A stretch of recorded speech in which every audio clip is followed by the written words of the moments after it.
नमस्कार, आप देख रहे हैं बिजनेस टुडे बाजार। मैं हूं तान्या अनेजा और टेक्निकल गपशप के इस नए एपिसोड में आपका बहुत बहुत स्वागत है। ये एक ऐसा शो है जहां हम टेक्निकल मार्केट आउटलुक डिस्कस करते हैं। कौन से वो ऐसे सेक्टर्स हैं जिन पर आपकी नज़र होनी चाहिए, कौन से वो ऐसे लेवल्स हैं और ऐसे कौन से 5 वो ऐसे टॉप टेक्निकल स्टॉक आइडियाज़ हैं जिन पर आप अपनी नज़र रख सकते हैं नियर टर्म के लिहाज से। ये सब भी हम आपको बताते हैं। तो देखिए, अगर हम भारतीय बाज़ार की बात करें तो हाल फिलहाल में हमने देखा है कि एक जो कंसोलिडेशन मोड है वो अभी शुरुआत उसकी हो चुकी है।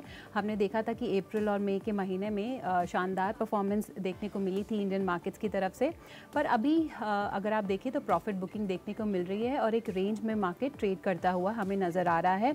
अगर डोमेस्टिक ग्रोथ डेटा की बात करें तो काफ़ी शानदार वो रहा है। जो जीडीपी के आंकड़े रहे हैं चौथी तिमाही के, वो 6.1% रहे हैं और काफ़ी अच्छे माने जा रहे हैं। कुछ इकोनॉमिस्ट का ये भी कहना है कि जो प्राइवेट इन्वेस्टमेंट एक्टिविटी है उसमें भी एक तरीके का पिकअप देखने को मिला है, वो भी पॉजिटिव साइन है। और देखिए, जो फॉरेन इंस्टीट्यूशन इन्वेस्टर्स की तरफ से लगातार इनफ्लोज आ रहे हैं, वो तो एक काफ़ी अच्छा जो ट्रिगर है वो बना हुआ है इंडियन मार्केट्स के लिए।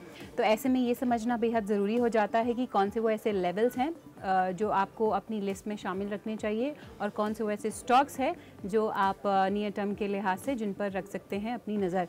तो यही सब डिस्कस करने के लिए फटाफट से अपनी जो मेहमान हैं उन्हें हम इस शो में शामिल कर लेते हैं। हमारे साथ आज जुड़ रही हैं वैशाली पारेख, जो कि वाइस प्रेसिडेंट है टेक्निकल रिसर्च की at Prabhudas Liladhar. Thank you so much Vaishali, once again आपने अपना समय निकाला और आप हमारे साथ बिजनेस टुडे बाज़ार पर जुड़ी।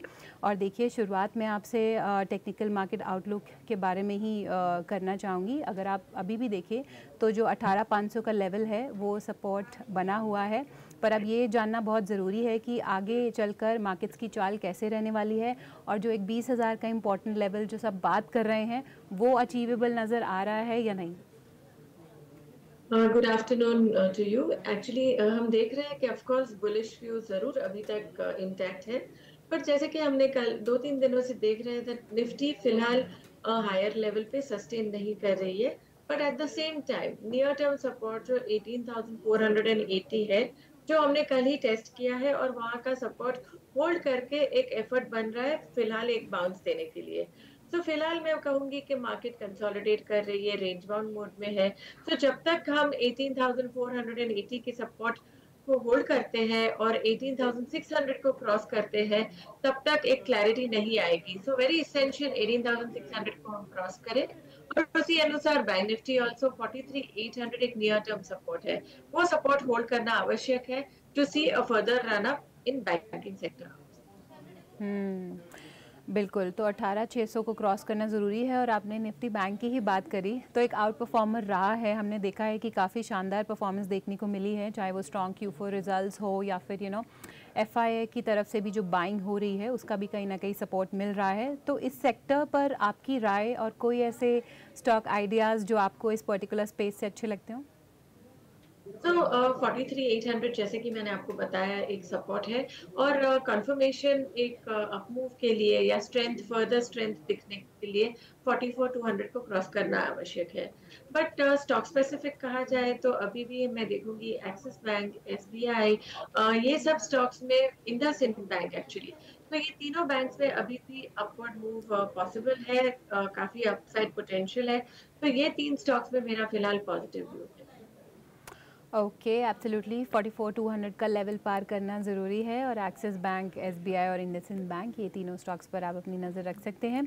एक और सेक्टर की अगर हम बात करें वैशाली, एफएमसीजी सेक्टर, तो इस सेक्टर की तरफ से भी हमें अच्छा परफॉर्मेंस आते हुए दिखा है।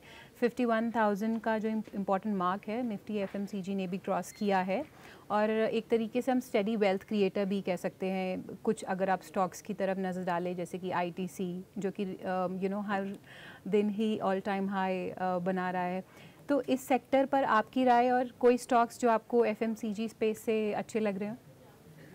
तो एफएमसीजी ऑफ कोर्स बहुत ही अच्छे से साथ दिया है, एक अच्छे से रैली बनी है।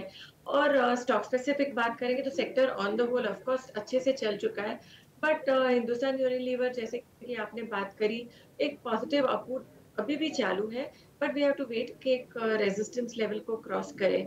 सो फिलहाल मैं जो डेली चार्ट देख रही हूँ, अभी करंट प्राइस है 2695, तो इसको क्रॉस करना है 2725 को। एक बार एक confirmation, decisive confirmation of a breakout आता है तो इसमें फर्दर अपसाइड और भी दिख सकती है।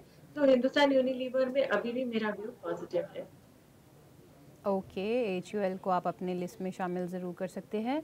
और अगर हम एक और स्टॉक की तरफ नज़र डालें वैशाली, तो अगर मैं MRF की बात करूं तो क्योंकि मोस्ट एक्सपेंसिव स्टॉक है तो लाइमलाइट में बना रहता है। स्टॉक ने अपना जो ऑल टाइम हाई है वो मई के महीने में बनाया है 99,879 का। तो इस पर्टिकुलर स्टॉक पर आपकी क्या राय है, और क्या हम नियर टर्म के लिहाज से कह सकते हैं कि 1 लाख का जो इम्पोर्टेंट मार्क है वो छू सकता है ये पर्टिकुलर स्टॉक? यस, MRF ने एक्चुअली बहुत ही फायदेमंद एक ट्रेडर्स और इन्वेस्टर्स के लिए बहुत ही एक प्रॉफिट वाला एक स्टॉक बना है। और जैसे कि हमने देखा है कि 1 लाख तो थोड़े दिनों के पहले ही हाई किया है। मेरा व्यू अभी भी पॉजिटिव है और चार्टिकली की अगर मैं देख रही हूँ तो फिलहाल जस्ट कंसोलिडेशन कर रहा है। और आज की जो कैंडल मैं देख रही हूँ लग रहा है दैट इट इज रेडी एक राउंड ऑफ मोमेंटम के लिए। और जैसे कि क्रूड भी लो पे है तो आई वुड से कि ये टायर स्टॉक्स, पेन स्टॉक्स पे अभी भी व्यू मेरा पॉजिटिव है। तो वेरी लाइकली ये रीटेस्ट कर सकता है 1 लाख के लेवल।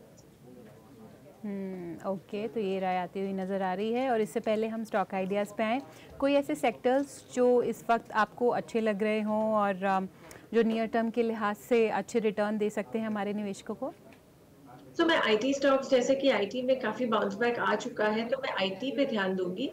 आईटी सेक्टर में अभी भी अगर रैली शुरू करनी है, मतलब फर्दर अपसाइड मूव देखना है तो आईटी सेक्टर। और एक कॉन्ट्रेरियन व्यू जैसे कि मैंने बताया मेटल स्टॉक्स ने पार्टिसिपेट करा ही नहीं है, हमने करेक्शन ही देखा है। तो मेरे ख्याल से ये लेवल्स अब अप्रोप्रिएट बन रहे हैं। We are very close to the support levels in metal index पर से। तो स्टॉक स्पेसिफिक मैं कहूँगी यहाँ से अक्यूमुलेट जरूर करिए तो यहाँ पे एक रैली बनती है। ओके, मेटल सेक्टर पर आप अपनी नज़र रख सकते हैं।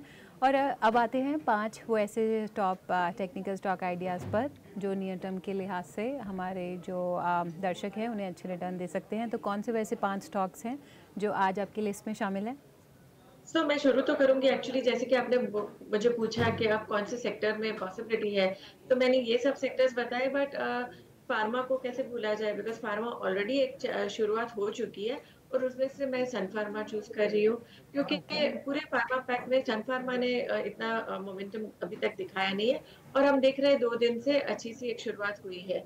सन Pharma with stop loss of 950, positional target रहेगा 1020 टू 1050। दूसरा स्टॉक है जो मैं बताऊंगी वो है वोल्टास भी काफी समय के कंसोलिडेशन के बाद एक अपवर्ड मूव दिख रहा है इसमें। 800 के स्टॉप लॉस के साथ 860 880 एक टारगेट रहेगा। तीसरा है मिड कैप में जो मैंने DCX सिस्टम्स चूज करा है, 216 में चूज कर रही हूँ with stop loss of 200 for a target of 240। और एक मोमेंटम ट्रेड बनेगा टाटा मोटर्स, 520 के स्टॉप लॉस के साथ 550 के टारगेट। Okay, absolutely. तो Sun Pharma, Voltas, DCX systems and Tata motors, ये वैसे स्टॉक्स हैं जिन पर आप अपनी नज़र रख सकते हैं। और इसी वंडरफुल नोट पे thank you so much Vaishali, आपने अपना वक्त निकाला और हमारे साथ ये तमाम जो स्टॉक आइडियाज़ हैं वो आज शेयर किया। बहुत बहुत शुक्रिया। तो चलिए इसी के साथ इस एपिसोड को यही समेटते हैं। और ये जो हमने आपको आइडियाज़ बताए हैं इसमें स्टॉप लॉस लगाना बिल्कुल मत भूलिएगा, क्योंकि नियर टर्म के लिहाज से ये काफ़ी इंपॉर्टेंट हो जाता है। और जो भी आपकी तमाम स्टॉक क्वेरीज़ हैं, स्टॉक फीडबैक हैं, हमें देते रहिएगा। हमारे तमाम सोशल मीडिया प्लेटफॉर्म्स हैं, फेसबुक, लिंक्डइन, ट्विटर, इंस्टाग्राम, आप उन पे हमें फॉलो कर सकते हैं। और इस एपिसोड में इतना ही। अगले हफ्ते आपसे फिर मुलाकात होगी। नमस्कार। वीडियो पसंद आया तो हमें लाइक, कमेंट, शेयर और सब्सक्राइब ज़रूर करें।